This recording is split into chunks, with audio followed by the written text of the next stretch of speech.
All right, y'all, welcome back. We are in between eclipses. How are y'all feeling? Because I know I have been a hot ass emotional mess, but it's been very cleansing. And this idea of cleansing and purification is really big right now. As in between these eclipses, we just got off a full moon in Pisces and we'll be going into a new moon in Virgo that's going to bring us into a full solar eclipse. This is a time of illumination, a time of also purging via cleansing. And I say that because Virgo is loud as Sun, Mercury, and the South Node are going to meet there. But over in the sister sign of Pisces, we have Saturn making her backtrack through the deep waters. So this is a time in which we are being asked to cleanse, to purge, to remove ourselves from structures and systems that are trying to keep us sick and ignorant. So what happens if we take our voices back by moving our bodies into messy but needed actions?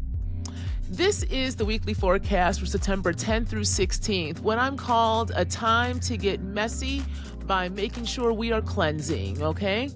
Now, welcome back to Yapping with the Stars, the show where I talk about life and spirit with the help of the planets, stars, and zodiacs, and a little bit of common sense thrown in there as well. Now, I'm your host and guide, Nicole Rouse, a storyteller who comes from a line of storytellers who weave and tell stories in many different ways. And here I work with astrology and ethnography to explore the stories of what it means for us to be human. Because right now, the present is up for grabs. So who is leading the stories that will bring us into our futures? Now, every Wednesday, we check into the chaos we call society and ask two questions. What's the cosmos showing us this week? And what are we being called to move, create, burn, build, or reflect upon? So, I've been doing a lot of reflection, y'all, a lot of reflections.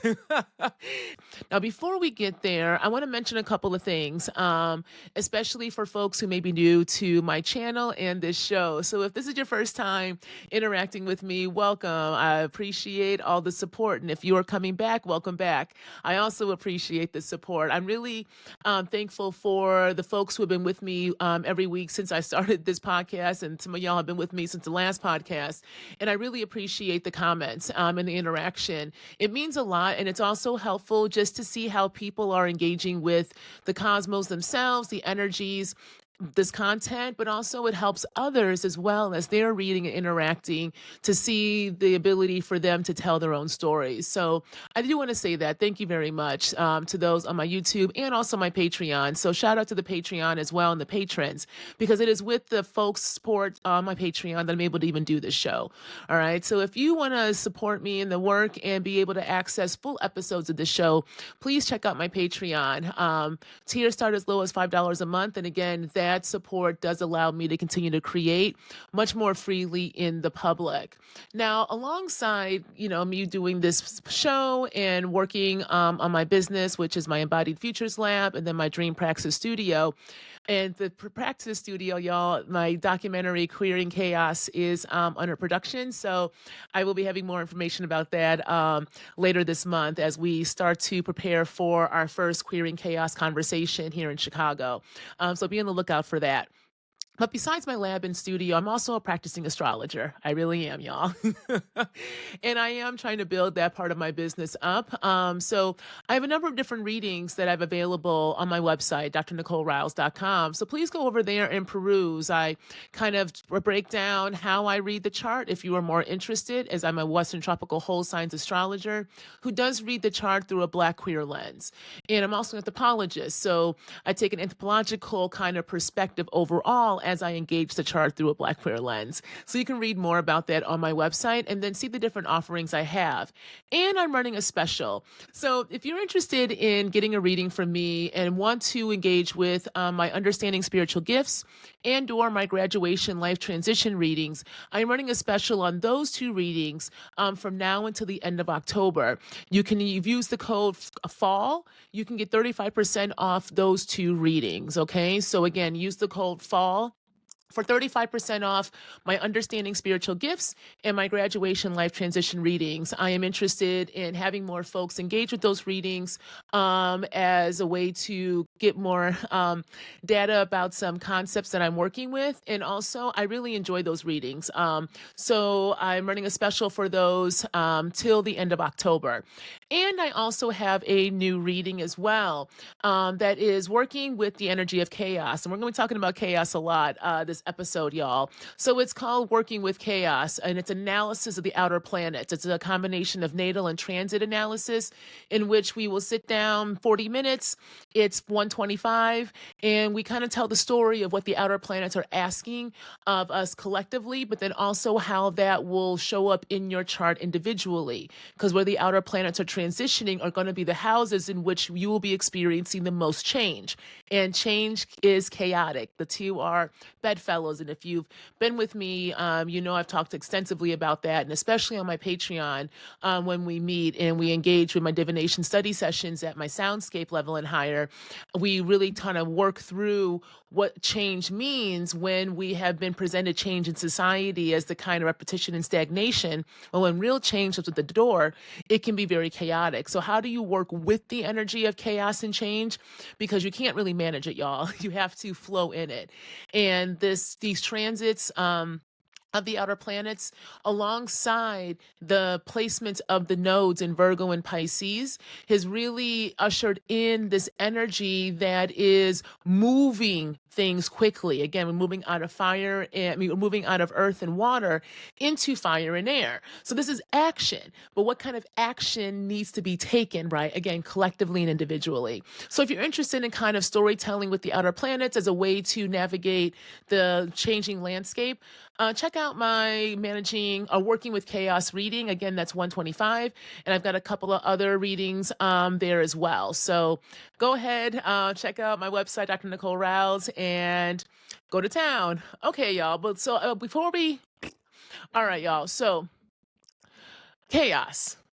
There's a lot going on in the world right now, okay? And this eclipse energy with the full moon is still with us. I don't know about y'all, but it's been emotional, right? And it's for me, a lot of kind of unearthing of the deep waters, emotions around mothering and family and care. And it makes sense. It's Pisces. The ruler of Pisces, Jupiter, is still in Cancer. Cancer is the sign of the family, of nurturing, of care, of the mother, and the like, right? So for me, these transits, the full moon was in my 5th house. Jupiter's in my 9th house, right? So there is this kind of unearthing of childhood things, of pleasure, of play, of sex, and also then the philosophy I have around that, right? The way that has influenced my kind of higher self, higher learning, and the like. And so for you all, again, check out the house that Pisces rules, and then look to see what house Cancer rules for you, so you can kind of see that conversation happening between what the deep waters have illuminated from the dark into the light, because again, full moons illuminate through the dark, so you can see the things that may have been hidden. And how does that relate then to the house that Cancer rules for you? Okay, that's a way you can start to work with astrology, y'all. And I really, if you listen to this show and have worked with me, I'm really interested in folks being able to tell their own stories working with the cosmos. This is co-creation, and it can be beautiful as well as frustrating. Okay, so if you find yourself frustrated trying to construct the story, that's the start of the story. Then frustration, work with that. Okay, and again, if you're interested in doing more one-on-one or working in a group, then please check out my website for the readings and or my Patreon. Okay, but regardless, if you don't work with me, I really do recommend even working with friends, right? Taking it outside of just you and literally workshopping it with others. That's again another way we co-create, and that really works with the Piscean energy of the collective, right? So who are you collectivizing around? And Pisces is also the sign of the collective subconscious, right? It's spirituality, it's illusions, it's dreams, but it's creativity. Pisces is a very, very creative energy, the higher octave, right, of Venus. And in modern astrology, it's what rules Neptune, but Neptune is also the higher octave of Venus, right? Or excuse me, I should say Pisces is Pisces. Sorry, let me back up, y'all. chaotic energy.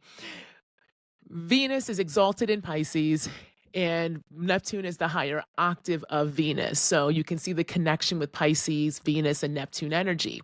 So this is creative energy. It's also illusion energy. So the way that you work with a kind of Piscean energy is that you have to feel your feet. I'm going to say this over and over again. Pisces rules the feet. And in the kind of nebulousness of Neptune, the way that you don't allow Neptune to kind of wash over you and take you into a fantasy of somebody else, right, is for you to be embodied so that you can flow with that energy. Because when you're disembodied, that is when fantasy then takes over. Embodiment allows you to work with your imagination and dreams, right? Taking those dreams and bringing them into some kind of reality. So that Pisces Virgo axis. But when you're not embodied, because again, Virgo is the stomach, right? It's digestion, it's embodiment, it's earth energy. When you are disconnected from that earth, then you are easily swayed into the collective consciousness of others. You see what I'm saying? And that's how we get into fantasy. And so, again, this is why stories matter so much. And this is why in this kind of full moon eclipse energy, I want you to really sit with what's became illuminated. And how did your body feel? How does your body feel right now? Okay. Because this is an ethnographic self-study that we have to do so that embodiment is a praxis, again, not just a thought. And many times we can still go back into thought thinking we're doing something because we're taught thinking is doing. So that keeps us docile and sitting and observing. And right now, observation is not what we need. We need movement. We need action. And that's what a lot of this kind of energy this week is bringing in.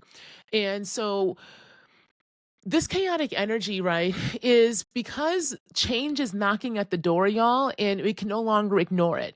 And the door is no longer there, actually. It knocked the whole goddamn front of the house down, right? And everything's wide open and it's exposed. It's raw. So emotions are high as a result because we can't pretend that things will be okay if we just go back to what was, or if we just pretend as if it'll eventually just get better with us doing nothing. That is no more. And we're seeing this across the world right now, okay? And this is really important because when we're talking about this week's energy and what the major kind of transits are, it's really a conversation that's happening in Virgo and Pisces. So in Virgo, we're seeing the Sun, Mercury, and South Node are going to meet, and they're going to be hanging out for a couple of days. The Sun and the South Node meet first, and then Mercury joins a little bit later in the week. So this is a big purge, right? This is a big kind of release, but that release needs to be mitigated because it's going to be a release of information, right? A kind of dumping of knowledge that has been foundational for our kind of collective selves, right? And we are seeing this right now in the ways that not only history is being erased, but also our relationship to science. Now, if you listen to me before, I talk a lot of shit about Western science. I do. Always have, right? Long before this. When I was in higher ed, and, that was a big part of my training as an anthropologist, right? So my first master's was in forensic biological and I was looking at the idea of what does it mean to be human via the construct of race. And so in order for me to do that, I had to look at the ways race science had been developed over space and time, because anthropology and medicine were the two main disciplines that really kind of enacted these kind of methodologies that right now we know are pseudoscientific, but then they were breaking science, right? And so we always have to review our so-called scientific methods and theories and concepts, because science is not just objective. It is influenced heavily by the socio-political economic environment in which that science is constructed through, right? You cannot be removed from your social context, y'all. So objectivity always has to be in a subjective lens, because the way in which you analyze and see something will be filtered and shaped by the ways in which your body is read and how that body is then conditioned and groomed to see via that society. Does that make sense, y'all? Hope so. If not, let me know in the comments and I'll explain in written form. But what we're seeing now then is this kind of backtrack by the state in its own methodologies as a way to control the population, Pisces. So what do I mean by this? Well, let's look at what's happening with healthcare right now in the United States as an example of this, okay? So We have a hot ass mess going on right now, and it is not good. And this is what I call what happens when we allow the ideology of whiteness to lead. It will kill us all. Okay. Whiteness as an ideology will kill us all because it is not grounded in anything, quote unquote, rational. It is all based upon kind of constructed ideas of superiority that was always moving the floor of what that superiority is and how it is constituted. Okay. It is a shifting succubus energy that only knows how to consume. So once you only consume, but you never give back, right, that leads to death and destruction.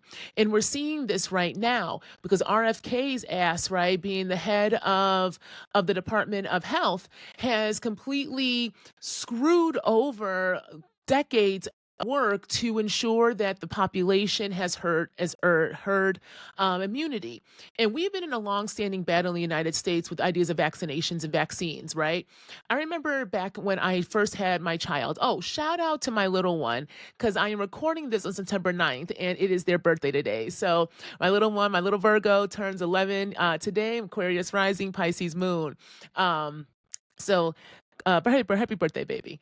But anyway, but the point to this. So when my little one was born, right, in the first year of their life, there was a measles outbreak up in Wisconsin. So I was working at Beloit College, and over in Janesville, there had been a reporting of one, and then it spread quickly. Why?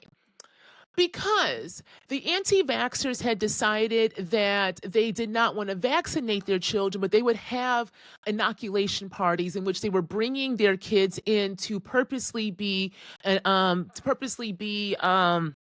to be exposed to these various diseases, because thinking that if you just naturally got them, your body would naturally then have immunity toward it. Do you know how pissed off I was, y'all? Do you know how pissed off I was when I found that out? And the fear, because it takes you can't just inject your kid with all of these vaccines when they're first born. They have to build up to it because they are small bodies. So the whole point of herd immunity is so that those who are incapable or cannot get the vaccinations have then at least the immunity of other people being vaccinated, so it lessens the chances of transmutation, right? This is basic public health. Basic public health, but public health has failed us, right? Public health has failed in the United States, and we can say that. And it's not even trying to place blame. It's just it hasn't worked, right? It hasn't worked, and we've seen that with COVID and the aftermaths. So back to this. So then, right, there was a lot of anger with a lot of us mothers about the selfishness and the ability to just claim as if y'all know better over all of us, because there was also a very large population of homeschool kids in the area who were also very religious. So because there was religious exemptions, right, that wasn't enough. People were then taking on their own to make up their own kind of recipes. But that has consequences because we live in a social society, right? There are social contracts, but those contracts have been broken. And we're seeing the consequences of breaking social contracts over and over and over again, right? And the ideas of vaccinations, y'all, if you don't believe in vaccines, I'm not going to argue with you, okay? I'm not really interested in arguing. I'm more interested in ensuring that we can live and actually be healthy, because right now, even if you do feel as if you can have herd mentality and your bodies can naturally, repair themselves, our healthcare is collapsing. Right. So if there is no place to even get care, the logic that somehow your body will just magically have immunity to itself, right, is not logical because the structures are not there. Right. So it's more than just you. Right. It's a collective. So why am I bringing all of this up? Virgo Pisces. There is a rejection that the state is having of its own science. And we have seen this actually over and over again throughout space and time in the United States. And we're not just the only ones. And I'm going to use the US since I'm here and impacted by it, okay?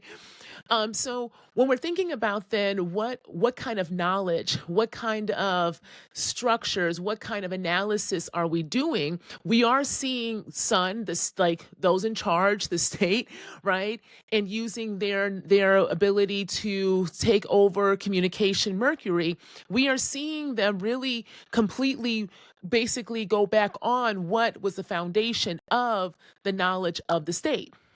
And so when it comes to health, we've elected an idiot. And I really do mean that, right? This is where whiteness will kill us all, because whiteness constantly moves the floor of what is quote unquote acceptable. So before in the 90s, y'all, we had more women and queer folks and racialized minorities in positions of power, especially when it came to education and politics and the like, right? This idea of knowledge was one in which white men dominated. The minute you open that up, then all of a sudden, education starts getting questioned, right? Is it rigorous enough? Then all of a sudden, the humanities weren't needed in the 90s and the 2000s. And from there, the social sciences came in, and now the sciences. Anytime any of these kind of disciplines opened up to other populations outside of that normative, then that knowledge of, or that discipline of, or that industry of then became less than. And so when you constantly move that floor, but the logic is not logicking, you will then come back into idiocity. And that's what we're seeing right now. So you got a man up there who is trying to make autism lists, right? And who believes in the most asinine things, saying that essentially we don't need to have vaccines anymore. And he's making it harder for us to access the COVID-19 one. And so what are the consequences of that? Oh, that's just not it. So then we go to Florida. So then you got the fucking attorney surgeon general down there saying that vaccines essentially are against sovereignty. So he's not going to, so they're proposing to remove the mandate for folks to be vaccinated, including kids. So they're going to mandate for kids not needing to be vaccinated. Okay. Do you know the consequences of that, y'all? Like, I need us to take a step back. We can deconstruct, we can critique, we can shift the ways in which we understand where knowledge lies, but germ theory is not just a Western construct. There is various ways in which different populations have understood the relationship between humans and diseases, and that we have to mitigate that relationship, because usually the goddamn disease will win, right? The disease tends to win over us. So there is a relationship we have to understand, and then learn how to work that relationship so that it is not working us. But when you remove yourself from the foundation that set the nation because you're trying to maintain control of that nation, that is when whiteness comes in, and it is deadly. It is a deadly, deadly virus. That is the deadliest virus right now. So what are the consequences of that? We got measles outbreaks in South Carolina right now, okay? Kids are dying, right? And it should make you angry. It should make you angry. Again, if you don't believe in vaccines, that is a personal choice. But that personal choice has to be put in a conversation with the social contract. And the social contract is telling us that regardless of what you may personally feel, we have to interact with one another. There is a way contact happens. We breathe the same air. We drink the same water, right? We need to eat. There is things that we have to do communally. And so communally, when we also don't have the mechanisms in place to ensure that everyone can be healthy, then we have to take it into our account, our responsibility to figure out how to create the healthy populations, because the state wants us sick and ignorant. They have shown us this over and over again. So do we believe? Do we believe? I've talked about this before, but my dad had polio before antibiotics were even invented. Silent generation, right? And when I was a kid, he would talk to me about it. And my dad didn't have a lot of friends. He was older, we had a lot of kids. And he was and him not being only being older, being an older white man with all these black kids, right? He was in the house a lot, kind of a hermit. And so he would talk to me a lot. The storytelling, a lot of the stuff comes from him, because he would just tell me all kinds of stories all the time. Like when I was a kid, I'd be like, okay, Dad, stop talking to me. But now I'm really grateful. I'm really grateful for it. Even if I didn't, love it. I learned a lot about him, but also about history and how to weave stories together, right? Because he always was sitting at the table with his Indian spirit cigarette and a can of Old Style. watching some kind of show on the TV and talking about whatever came to his mind. And one of the stories he would tell me more often than not was when he was a kid and he had polio. And he said that he was, for some reason, my granddaddy had him playing outside in a garbage chute, like, or not a garbage chute, like a garbage dump or something. I didn't understand that, but I guess it was wherever they were. They were told to keep the kids away from certain kind of environments and certain locations. And my granddaddy didn't listen. So he sent my dad out there. Then my dad gets polio. Okay. And so my dad said that he was in this iron lung by himself as a kid. And on top of that, my dad was a redhead. Now you might be like, why does that matter? Well, because whiteness is crazy. Whiteness will figure out a way to find another. So if everybody has white skin in the population, they're going to figure out something else to make you the other. So my dad had red ass hair, like ginger red hair and freckles and blue green eyes. So he was already an outcast. So he was in this iron lung in 1940s, Bloomington Normal, in Illinois. And he was literally this redheaded child who was left to his own devices. So my dad said he survived. He survived the iron lung, but it left him with a kind of cleft foot and a smaller right leg. And so from there, he was really adamant about ensuring that we were vaccinated, like, because after he survived, then the vaccine came out, and then, then folks were given that, and for a long time, it wiped it out, right? We didn't really have cases of polio, but then they reemerged again a few years ago or a few decades ago, because again, folks weren't taking their goddamn vaccines. And so when I think about, like, what does that mean for us now, it makes me nervous, because not only are we more globally connected, we've already seen the devastation of what a massive virus will do globally, right? We saw we hear about the 1918 Spanish flu, but then we lived through 2020, y'all. Like, most of us lived, not all of us lived through 2020. So what did we learn from that, right? And what have we learned? Why do we not learn from our own historical past? And so who do we believe and why? Do we believe our bodies? Do we believe what we went through? Can we allow ourselves to release understandings of how we have been told to see ourselves and come into a knowing of the self by finding our feet and having the body speak to us what needs to be spoken? It is time to act. It is time to act. And act does not mean just going out there and voting. Acting means ensuring and taking responsibility for our healths. And that comes in many different forms. Okay, because we have seen the state is not going to take it for us. And I really do believe that as this kind of conjunction in Virgo is happening this week, and we're going to see this purging again of the state and information to ensure that it can maintain its fascist and authoritarian hold, we also have the ability to counteract that by coming into the body, turning that motherfucker on, and then having that lead us in the actions that we need locally, nationally, which then can impact the international kind of conversation that we're having. All right. Am I making sense, y'all? Another way to think about this, I think about the O.J. Simpson case. Okay. So I think I've talked about this before as well. On Netflix, Netflix had I think it was earlier this year, the O.J. Simpson trial. Like, they had one of the series as well. They were kind of retelling the story in 4 parts. Now, I tend not to necessarily watch those, but this one was interesting because I was a kid when the O.J. Simpson trial came out, and watching kind of what happened being retold now, it was really interesting because how OJ won, right? Yeah. If it don't fit, we must have quit. That's cute. Johnny knew how to perform on that stage in the courtroom.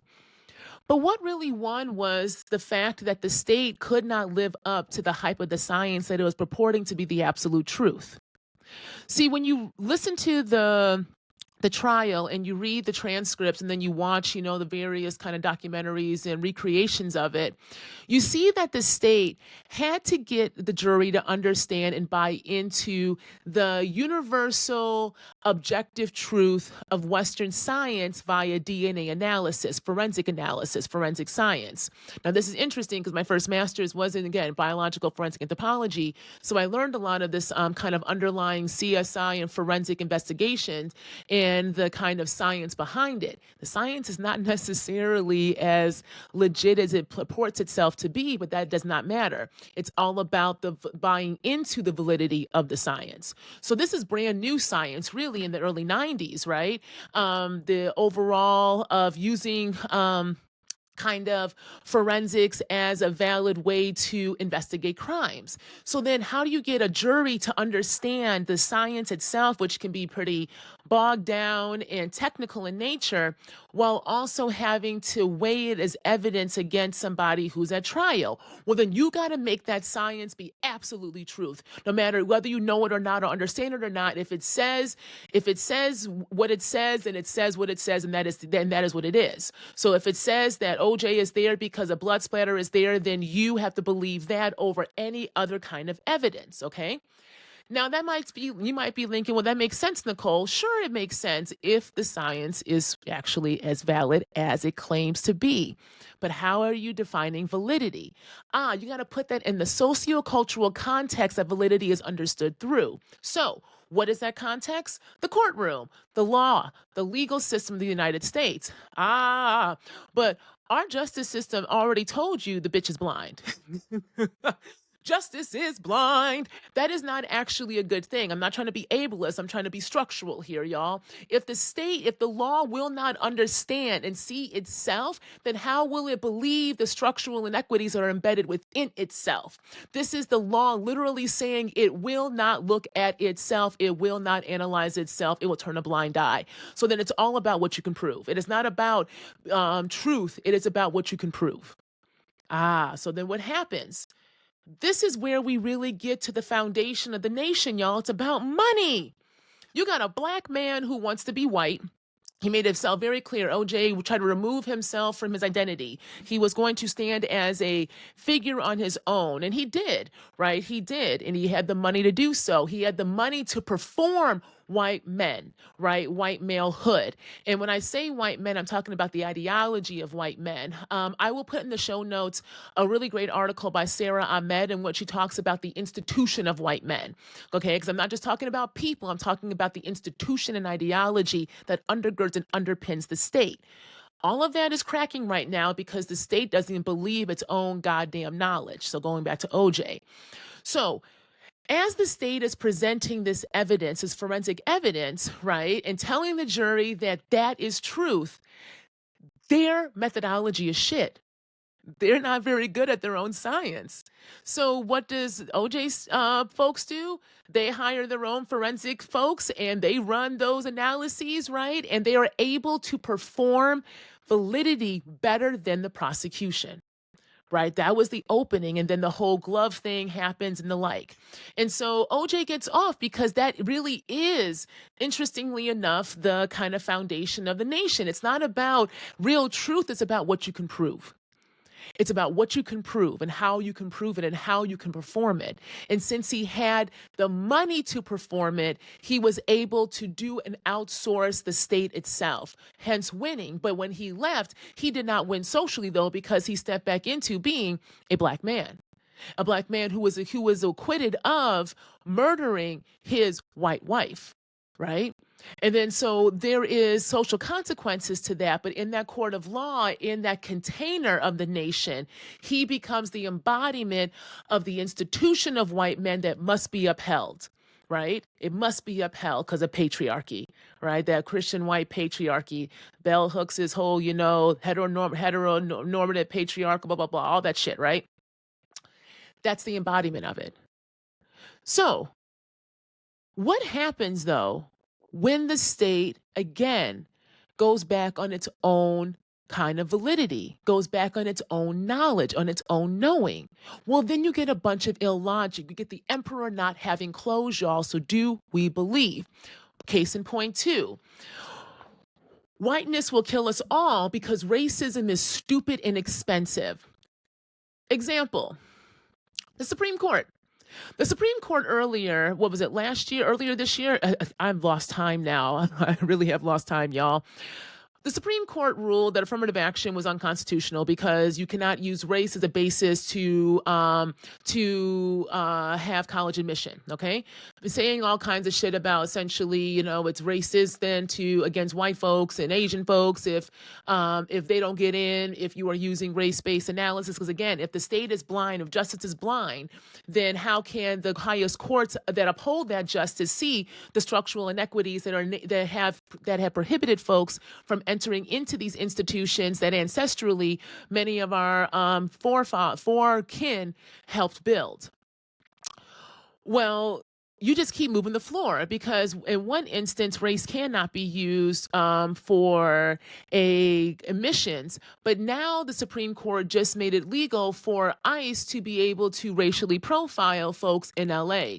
So if you look like you don't belong, if you don't look like a citizen, then they can stop your ass. It don't matter if you're a citizen or not. We know good and goddamn well who they're going to stop and why. Right? We know who they're going to stop and why, because the nation is built upon a plantation system that needs whiteness as its normative. And so it's an illogic. It's illogical, but it's very logical when you understand what the Supreme Court is upholding. Justice is blind. So again, if you won't see the structural inequities that are embedded within the state, then you can move that floor any which way because justice is blind. It only will work for those who can wield it. Virgo South Node, Sun, Mercury, together. So, what do we believe? Who do we believe and why? Racism is stupid and expensive because you also, in the same time, you've got folks who are doing the fuck around and find out right now. Okay, the fuck around and find out. Because if y'all heard about the Hyundai plant down in Georgia, a white woman named Tori Braun, who was actually running for the 12th district in Georgia for Congress, decided to call ICE because she said that the Hyundai plant had a bunch of quote unquote illegals who were working for slave wages. None of that was true. None of it was true. It was workers who came over from South Korea because they had to train American workers because the shit was in Korean. And there was a deal that was actually going to bring in a number of jobs for American workers once the foundation was laid and the training was set. But you can't tell whiteness shit. You can't tell whiteness shit because it will always feel as if it is superior to you, even though its superiority is rooted in nothing but ignorance. Justice is blind. When you align yourself with the state that has to move its floor and refuses to acknowledge its past, moves its history in accordance to who is in power so that it can maintain power. And in order for it to do that, then it must make sure that it extracts even more from its citizenship. Right? What you are getting is the foundations of a full-on fascist state. We are here, y'all. We are here. The cosmos is saying, baby, we've been here. What we going to do about it? What you going to do with it? What we going to do with it? Right? Outer planets have all moved signs but are retrograded back. We are in a time of review. We have to review and reflect upon what we've already been through. What have we already been through? When Uranus goes into Taurus, we are going to see further disruptions of food systems, of infrastructure, and of the economy. That is not to fearmonger. That is just what makes sense right now because that man in office is literally the tariffs and the illogic of how he is going after other groups because he is nothing more than a scamming businessman who only knows how to steal from others' coffers but doesn't actually create anything. We've been here before, so why don't we believe? Right? And then Neptune going back into Pisces, Saturn is already there. We are being reminded that collectively, the ways that we have been taught these concepts, these theories, these stories about who we are, do they ring true? We have a responsibility to take our stories back because that's how we're going to take our health back and our spirits back. Right? But in order for us to do that, we have to be embodied. Like I was saying earlier, Pisces and Virgo, in order to find the feet and not fall into the fantasies of others that are trying to lead you into their understanding of life, you have got to be embodied so that you can flow in the kind of chaotic waters, but understand that that is where you can then start to imagine something new because you do believe the fact that that other waters is going to drown you. Okay? So who's finding this out now? The farmers. Farmers are going bankrupt in places like Arkansas and Nebraska, right? Especially those who grow commodities, because they are not allowed to essentially take their shipments and send them over because they sell to China. So Trump's tariffs are fucking them. And they were told this. Here's the thing. These folks were told this. So it is truly fuck around and find out, because racism is stupid and expensive.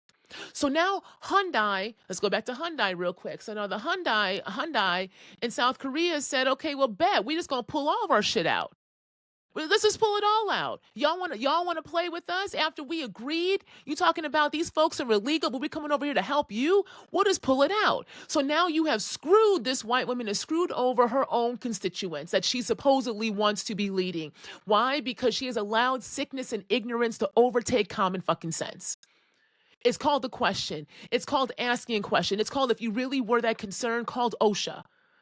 Right? There's other places to call but ICE. No, you did exactly what you were trained to do. Why? Because whiteness as an ideology and a spirit, y'all, will infect you, and it will get you to do its bidding, even if that bidding is counterproductive to your sense of living. It will kill us. It will kill us all. Do we believe? Farmers, let's go to them. So now they're online crying and saying, that they want Trump to come save them, and they feel, abandoned. And why them? What made you think you were special? Whiteness once again thinks you're special. What are we releasing? Sun, Mercury, South Node, and Virgo. What happens if you stop trying to be right and actually go into what makes sense for you? Right? What happens if we stop trying to have the right facts and figures and making sure things are perfectly sound before we take action? What if we realize that we have to release that understanding of analysis, because it is actually making us go into a paralysis that is allowing this succubus energy to infect us more and more, making us collectively sick.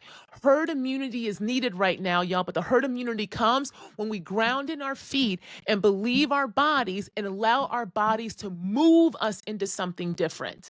Move us into different actions, like, I don't know, going out and talking to folks in your neighborhood and seeing what folks need and don't need.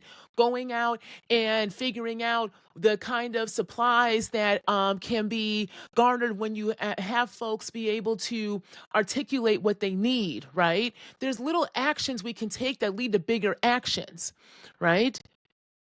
Because when you exploit your population, there is a way that they can only take so much. And we are seeing this around the world. It's fuck around and find out season for a lot of these governmental agencies that are still trying to extract from their population. And when no one has anything left to take from, right? When you have nothing to lose, then you might as well burn some shit down. And that's what's happening in Indonesia and Nepal. So in Nepal, right, the youth are burning government buildings, and they have just had the prime minister resign, or he resigned based upon these kind of deadly protests, after the youth were tired of the bullshit from that government, a social media ban, rampant corruption, and poor economic opportunities, right? We saw it happen in Arab Spring back in 2012.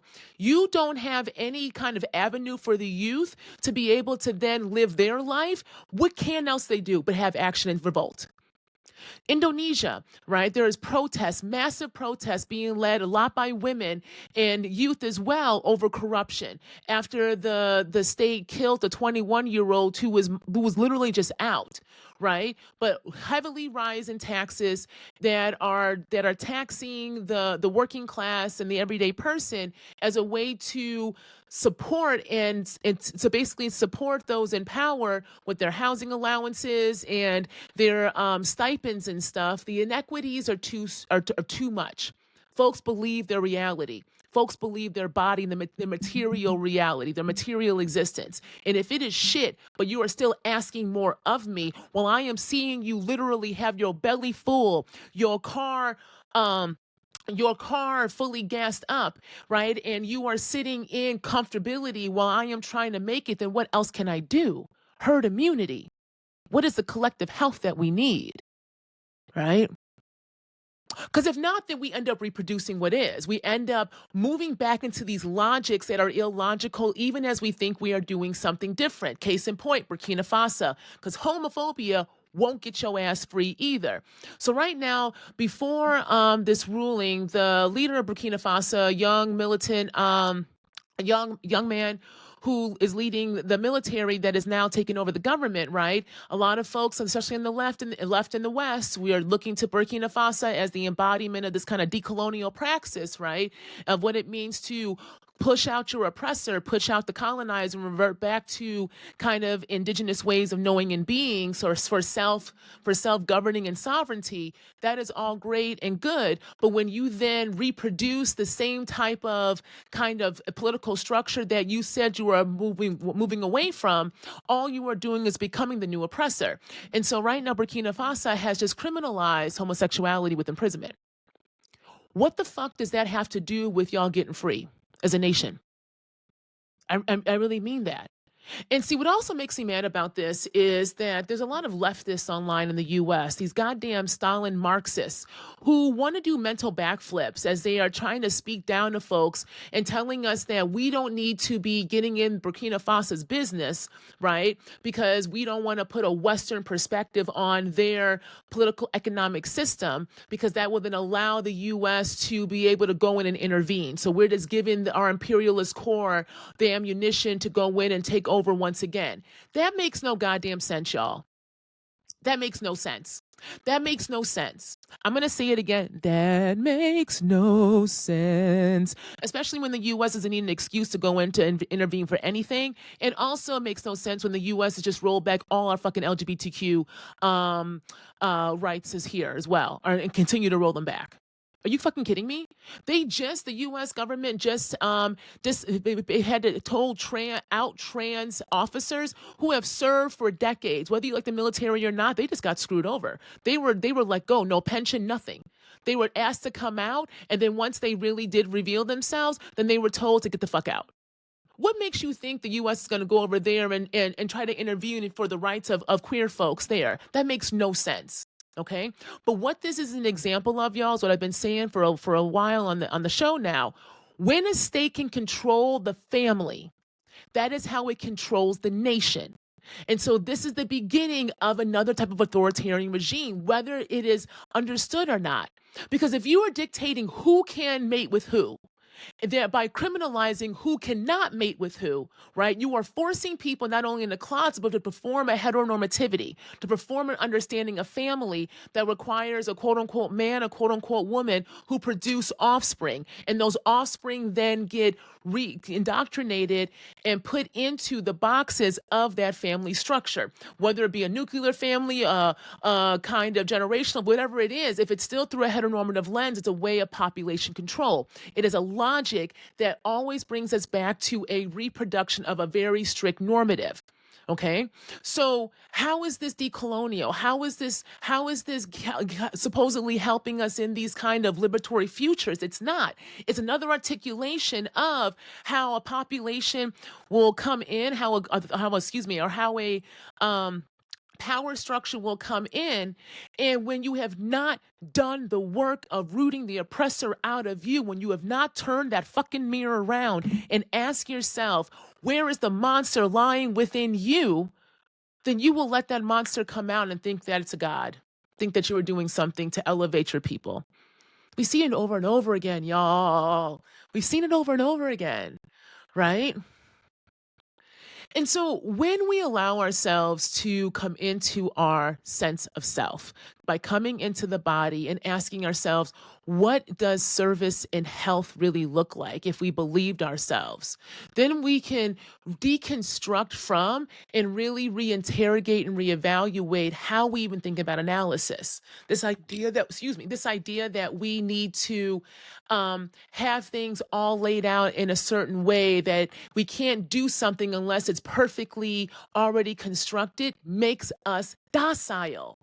That's why I can't stand a lot of these online so-called social justice folks, because it's a different articulation. It's a different articulation of a conservative stronghold. It keeps us from actually trying, from experimenting, from playing. And if we can't play, then we can't imagine. If we can't imagine, then we can't dream. If we can't dream, then we reproduce what already is. So Do we see how the reproduction happens? You got to come into the body in ways in order to go into the imagination, Pisces. Virgo has to be grounded. There has to be a release of the ways we talk to ourselves. Sun, Mercury. So how do you talk to yourself? How do you talk to your body?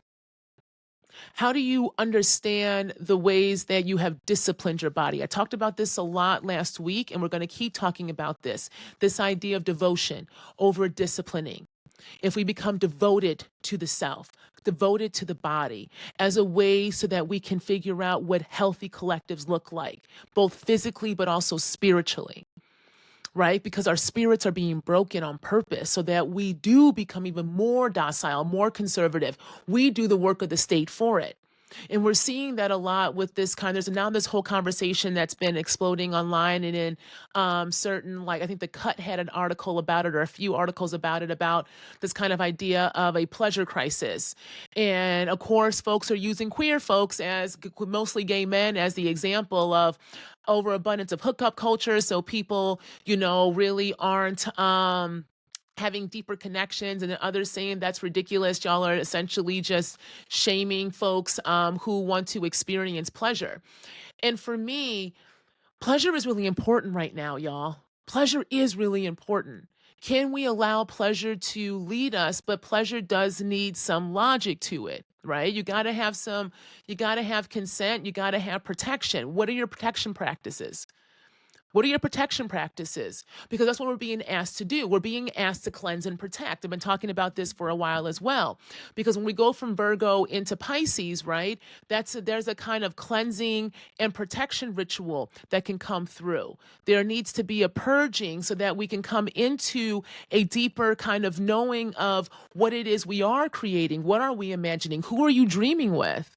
Right? Who do you want to dream with? What do you, and who do you, and where do you imagine these futures to lie? And if you can imagine it, what does it mean to then take those ideas and start to bring some of them down into the ground? And when you bring them into the ground, if it's new, you got to give yourself permission to figure it out. That's where play and experimenting come from. So what does being overly critical do for you in that way? Right? So this is how we can ask ourselves better questions. We can get into different possibilities when we do not allow ourselves to be limited, right, by the logic that is now shown itself to be completely illogical, because the state doesn't even buy into its own methodologies, its own knowledge production, because it keeps hiring incompetent people to be in charge, because it's not about the best. It is not about, a diversity hire, and that's why things went to shit. No, it's never been about that, y'all. It's never been about that. It's been about the fact that whiteness will move that goddamn floor in order to ensure that it maintains itself. And so when it's moved it so far that it only allows those who embody whiteness the best to be the ones in charge, we see just how raggedy and ignorant that damn concept is, that ideology is, when it's put into a vessel. Do you see what I'm saying? It goes beyond white people, y'all, okay? White folks, white folks got a lot to deal with, but it's because you took on the spirit of whiteness. So this is ancestral work too, y'all. This is ancestral work. You are where you come from. I've said this before and I'll say it again. Even Western science says that it's the goddamn DNA.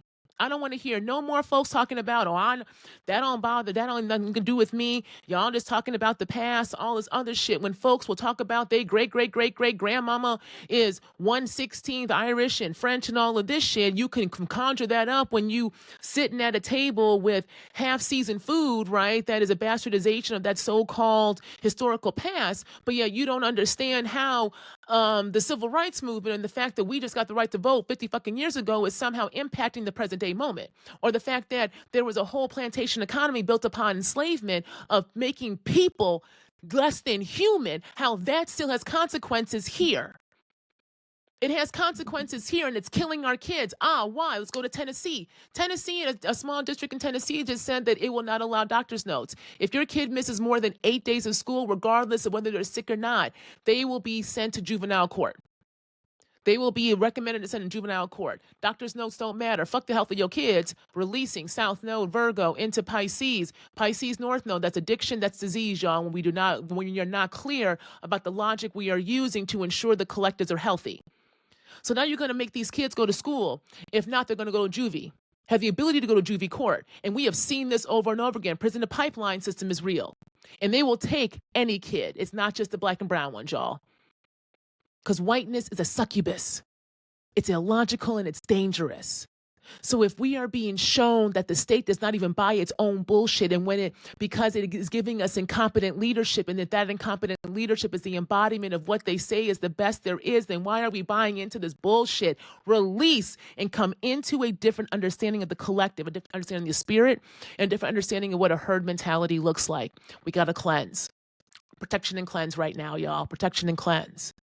So I really recommend cleansing right now. I do. I recommend protection and cleansing rituals. We need ritual right now. People talk about eclipses are not about for manifesting. Fuck a manifestation. Ritual is important right now, regardless of what is going on. We need to become devoted back to the self.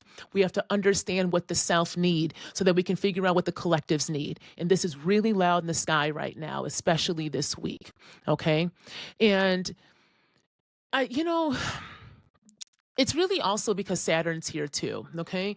Saturn in Pisces retrograde. Saturn is saying, y'all, we got to take responsibility. Saturn rules the margins, rules the outsider, rules the kind of boundaries and structures that need to be shifted and moved. Those rings are gas. That planet is something that you cannot step on. We have to be able to move when the shit don't make sense, because Saturn says it's our responsibility to live. So do you want to live? Do we want to live? And part of living means we have to have connected to something outside of ourselves. We have to figure out what spirit lies, where our spirit lies, and how we are even understanding spirit. Because right now we are being infested with the spirit, of whiteness. And that motherfucker is deadly because it aligned itself with capitalism, right? Racial capitalism. And whiteness aligned with racial capitalism has overtaken capitalism because they will consume anything and anyone. There is no loyalty. There is no loyalty. None of them folks like each other. None of them folks like each other. But that don't matter. It's about power. And power will figure out a way to contain themselves with one another, right? Until it is time for the next power source to kind of take over. So I wouldn't be surprised if we see more infighting, quite frankly, within them as well. But that infighting does not give us the kind of the green light to just still stay back and do nothing. We still also have to be co-constructing and co-creating our realities with ourselves, one another, and the cosmos. Okay? So cleansing is key right now, and Virgo is the cleaner, right? So if you want to work with this Virgo energy, get to cleaning. I'm being serious. Clean. Right? Clean your physical space, Clean you, right? Cleanse, use water, put some ammonia or some bleach down, right? And this is actually important because we're also seeing the rise of respiratory infections again. COVID is still out there, y'all. There's also there's another disease that's coming from that kissing bug, the Changus disease. I'm mispronouncing that, right? But there's all these diseases that are both coming back, emerging from the fucking deep waters, it feels like, right? But also because we have not taken seriously the fact that disease understands its function and purpose to consume completely. Right? It's doing its job. Are we doing ours? So cleansing is actually really important right now on a practical level. Ritual is important. This is why ritual is important, y'all. Forget this whole manifestation and we shouldn't do things around eclipses.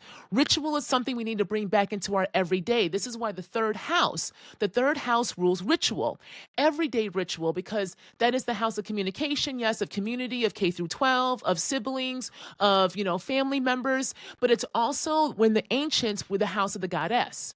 It is where the moon finds joy, because that is when usually those who were classified as women, we gather community together, usually around the moon cycle, because we plant around the moon cycle. We have always, many different populations have always engaged with the stars. It is not just the goddamn Greeks, Romans, and Byzantines, okay? All kinds of societies have engaged with the stars in different ways.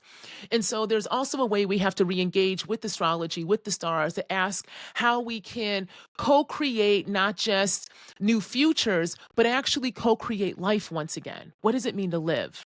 And ritual is a part of that. Ritual reminds us of what we need on the everyday, because the third house also rules everyday ritual. What do we need every day to ensure that those networks, those systems are maintained and created? Okay. So cleansing is important. So I'd say physically cleanse your space, you, right? And then get into a routine. I think I've already said this. If I haven't said it here, it's on my Patreon for sure, but I'm making sure I do repeat myself, y'all. So apologies. But also then make sure that you are thinking about and engaging with what a weekly cleansing practice can look like for you. Okay. Water. Water is always good, but you can also use smoke, right? Incense can help. Just something that reminds you that you have to feel the feet and get into the body so that you are grounded in your reality. You are grounded in the here and now. Is it going to feel good? No. Not everything's supposed to feel good, y'all, but not everything's supposed to feel bad either. You see what I'm saying? Like, so how do we ground into the kind of everyday, right? And so this is, again, practical. This is practical things that once we remove this kind of veil of critique that always keeps us from doing something, right, different, then we can actually do something different. It doesn't have to be perfect, y'all. If you don't know what the fuck you're doing, it's okay. Do something. Do something. Just start to clean your house, right? If you don't really know what your own ritual practice will be, once you start the clearing, then that gives you the clarity to figure out what a cleansing could look like. And that's how you then bring your protection. Because if you are cleansed, right, if you are clear, that is one form of protection that can help give you the discernment you need to figure out then what you do to navigate these next kind of steps in this thing called life. Okay. So that's kind of my overall message for this week. All right. And I know it's kind of Spitfire right now. I know it's Spitfire, y'all, but this Pisces full moon brought up a lot of emotions in me. A lot of emotions. It's my fifth house, right? Like I said earlier. And so the 11th house is something that I'm going through a purge with, right? And again, I've talked about this before, my relationship to the public, to social media, to my hopes and dreams, and to ideas of justice and freedom. And I've had to undergo a very massive transformation of what that even means for me and how I want to show up, right? Because this is also the axis 11th and 5th house of love. Right. I have to figure out what a love of self is and a love of the creation, again, and imagination and the human is in order for me to even want to come back into any kind of groups and organizations, because I was so used to giving up all of myself in service to others that I forgot myself. So I wanted to also rethink service, because that is servitude. That is 6th house. We trying to get free in the 11th house. Right. So these kind of redefining moments are also why we have to cleanse and protect, because it gives us the clarity to get clear about what we need for the body as we ground within it. Okay. Now, for those on the Patreon, let's go to the weekly forecast breakdown.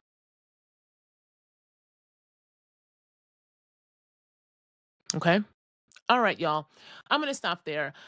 This is a yapping session. I was yapping. Let me know what came up for y'all, okay? I would love to kind of know how the week goes for you and what's been illuminated from you, because this full moon energy will last for a little bit until we get to this new moon. And that's what we're going to be turning to next week, because next week we get this new moon in Virgo, the second new moon in Virgo, but at 29 degrees. And we're going to get a full solar eclipse. So this is really the big one. This is the eclipsing of power, right? The eclipsing of the sun, those who are in power. But how do we do that? Because it's in the last degree. It's still in Virgo. And we've had all this purging, all of this kind of reevaluation of that Virgo house. So we're still playing in the water. We're still playing in the earth, I should say, of Virgo, as we are swimming in the depths of the Piscean deep waters. Okay. So we're going to get more into that next week. All right. But as always, y'all, if you want to listen to full episodes of the podcast, please consider joining my Patreon. Again, tiers start as low as $5 a month. This is part of my Embodied Futures Lab, in which we are recreating our stories by co-creating with the universe, okay? And I do this, again, through an anthropological and astrological lens. So join me over there as we dream new futures and bring them into reality. And if you want to work one-on-one with me, you can do so by booking an astrology reading with me. I have various astrological assessments.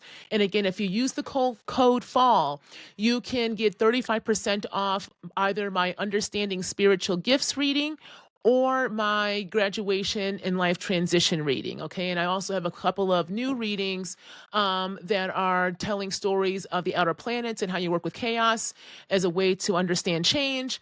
I have one about healing wounds with Chiron, and another one about a clarity, having a cup of question and you want the cosmos to help engage with it. And those readings range between 125 and 150. Okay. So you can see that and more on my website and book directly there. So I think that's all I got for y'all now. Again, happy birthday to my little baby Xander. And as always, keep dreaming, keep exploring, because it's through the dreamscape so we can bring the future to say we want to bring into the present. Till next time.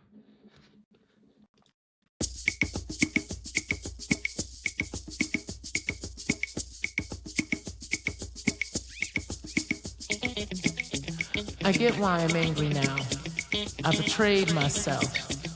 Let others' opinions of me dominate my sense of self. Allowed myself to wallow in a pool of regret mixed with loneliness that remained stagnant.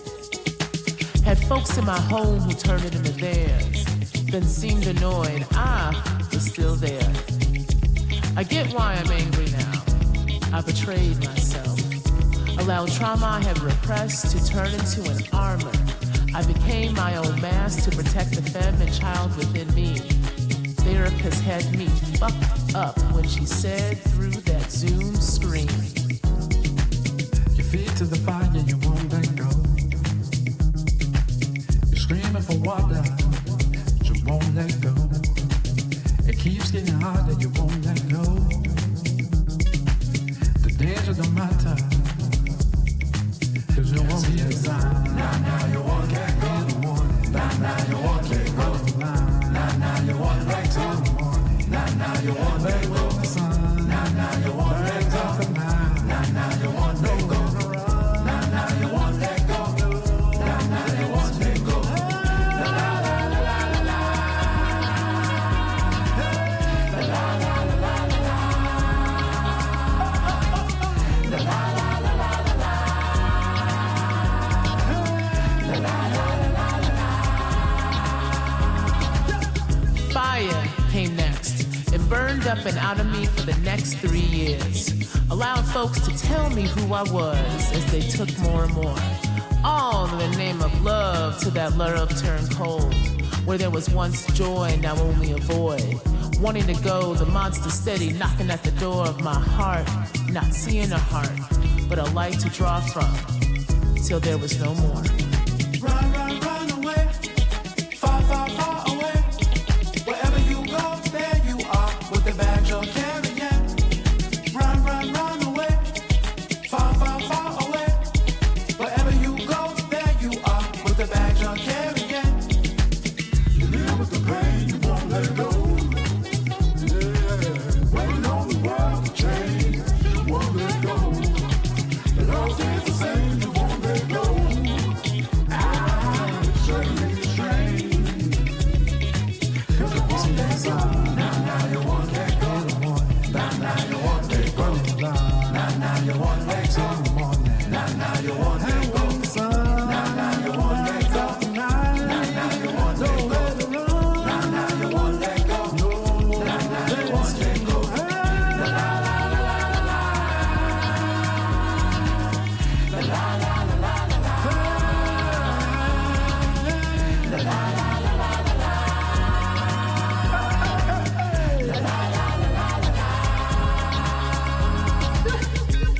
I get why I was angry, as now that cup is running over.